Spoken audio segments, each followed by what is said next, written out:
Hi friends, నేను మాల్లో వచ్చేసిన మీ ముందరికి. ఈ ఇయర్లో నేను చెప్పేది ఏంటంటే, కరేలా తెలుగులా, హిందీలా, ఇంగ్లీష్లా ఏమంటారు తెలుసుకుందాం. కరేలా అని హిందీలో అంటారు, కాకరకాయ అని తెలుగులో అంటారు, బిటర్ గార్డ్ అని ఇంగ్లీష్లో అంటారు.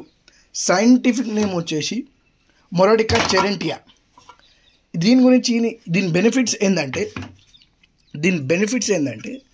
మనకు ఇది క్యాన్సర్కి ఫైట్ చేస్తుంది, మళ్ళానేమో కొలెస్ట్రాల్ తగ్గిస్తుంది, ఇది ఫైబర్ అరిటీస్ చేస్తుంది, బ్లడ్ షుగర్ని తగ్గిస్తుంది, ఇదంతా కొలెస్ట్రాల్ తగ్గిస్తుంది. ఇవన్నీ మన బెనిఫిట్స్. కాకరకాయ జ్యూస్ తాగడం వల్ల మనకు చాలా ఉపయోగాలు ఉన్నాయి శరీరంలో. నేనేం కోరుకుంటున్నా అంటే, మీరు రోజు పొద్దున్న లేచి కాకరకాయ జ్యూస్ తాగాలని చెప్పి నేను కోరుకుంటున్నా. మా అమ్మ చేసింది ఈ కాకరకాయ జ్యూసు. దీంట్లోనేమో కాకరకాయ, పుదీనా, టమాటా, క్యారెట్ వేసారు. ధన్యవాదాలు. మళ్ళీ వస్తా మరిన్ని వీడియోలతోటి.